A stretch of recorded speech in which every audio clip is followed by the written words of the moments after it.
নমস্কাৰ সকলোকে চিন্ময় এডুকেশ্যনৰ অন্য এটা ভিডিঅ'লৈ স্বাগতম জনাইছোঁ সকলোকে। হয়তো বহুত দিনেই মই ভিডিঅ' দিব পৰা নাই, তোমালোকে গম পাইছা।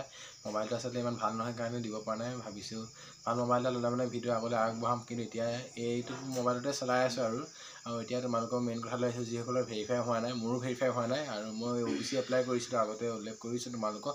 কিন্তু আমাৰ কি হৈছিলে, এবাৰ এই স্কলাৰশ্বিপটো ভেৰিফাই কৰিবলৈ পাহৰি থাকিছিলে কলেজত, আৰু এতিয়া আকৌ ডেট বাঢ়ি গ'ল নহ'বা। কিন্তু আমি তাৰমানে স্কলাৰশ্বিপ নাপালোঁ, মই বুলি নহয় বহুতে নাপালেহেঁতেন এই স্কলাৰশ্বিপটো, কিয়নো কলেজত ভেৰিফাই কৰা এটা সময় থাকে, আৰু সেই সময়টোৰ ভিতৰত যদি স্কুলত বা কলেজত যদি ভেৰিফাই নকৰে স্কলাৰশ্বিপসমূহ, তেতিয়াহ'লে যোগ্য নহ'ব সেই স্কলাৰশ্বিপটো পাবলৈ। বহুতো ছাত্ৰ ছাত্ৰী বাদ পৰি যোৱা নিচিনা হয়, আৰু যিসকলৰ ডিফেক্ট আহিছে তেওঁলোকে সোনকালে নতুনকৈ আপলোড দিবা ডকুমেণ্টবোৰ, আৰু যিসকলৰ ষ্টেট বোৰ্ড ফ'ৰ্চ নোডেল অফিচাৰলৈ ভেৰিফাই হৈ গৈছে তেওঁলোকৰ বাবে ভালেই খবৰ। এতিয়া মেৰিট লিষ্ট আহিব যিসকলৰ, আৰু ৰিনিউৱেল কৰাসকলৰতো এতিয়া কোনো নাহে, আৰু এতিয়া ষ্টেট বোৰ্ড ফ'ৰ্চ নোডেল অফিচাৰ দেখাব, লগালগ পে'মেণ্ট পাই যাবা সময়মতে।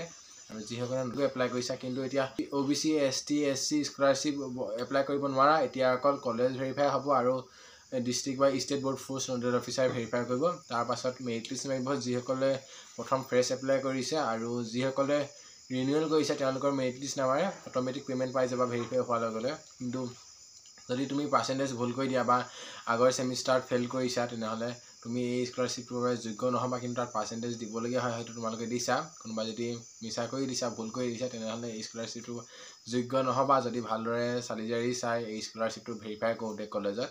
আৰু যিসকলে ইছানুতো এপ্লাই কৰিছা তেওঁলোকে কৈ আছা বহুতে ডমিচাইল হ'লেও হ'বনে PRC হ'লেও হ'ব, কিছুমান আছে মোৰ PRC নাই। তেনেহ'লে তুমি যদি এপ্লাই কৰিম বুলি ভাবিছা অতি সোনকালে, তেনেহ'লে তুমি ডমিচাইল এপ্লাই কৰা। PRCৰ কাৰণে তোমাৰ 2 মাহ 3 মাহো লাগি যায়, কেতিয়াবা 1 মাহৰ 20 দিনতো হৈ যায়। মই যেতিয়া এপ্লাই কৰিছিলোঁ মোৰ এমাহ বেছি দিন লাগিছিলে দেই, এমাহ পাৰ হৈ গৈছিলে, আৰু তাৰপিছত হ'লগৈ বাৰু।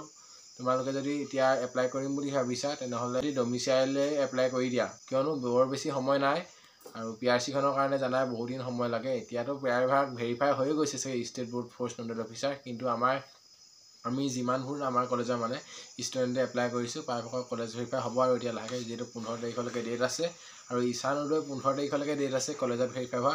তাৰপাছত ডিষ্ট্ৰিক্ট ফ'ৰ্চ নোডেল অফিচাৰে ভেৰিফাই কৰিব। যদি তোমালোকৰ ইছানুৰে যিসকলে এপ্লাই কৰিছে যদি মেৰিট লিষ্টত নাম আহে তেনেহ'লে পাবা, আৰু আশা কৰোঁ আগৰ নিচিনা যাতে গ্লিচ নহয় এইবাৰো। আগতে যিহেতু আমাৰ গ্লিচ হৈছিলে তোমালোকে গম পাইছাই, সকলোৰে ইয়েছ আহিছিলে, তাৰপিছত নো হৈ গৈছিলে, কাট অফো হাই গৈছিলে। এইবাৰ কাট অফ কিমান যাব নাজানো, আৰু যিমান এপ্লাই কৰিছে তাৰ ওপৰতে যাব পাৰ্চেণ্টেজ। যদি বেছি থকা ছাত্ৰ ছাত্ৰী এপ্লাই কৰিছে তেনেহ'লেতো কাট অফটো হাই যাবই অলপ হ'লেও, আৰু আশা কৰোঁ সকলোৱে পোৱা যিসকলে এপ্লাই কৰিছে, যাতে কাট অফটো বৰ বেছি নাযায়, কমকৈ আগৰ দৰে আহে। আৰু শুভেচ্ছা থাকিল যিসকলে এপ্লাই কৰিছে সকলোৱে যাতে স্কলাৰশ্বিপটো পোৱা। আকৌ লগ পাম নতুন এটা ভিডিঅ' সৈতে, তেনেহ'লে আজিলৈ আহিছোঁ, ধন্যবাদ।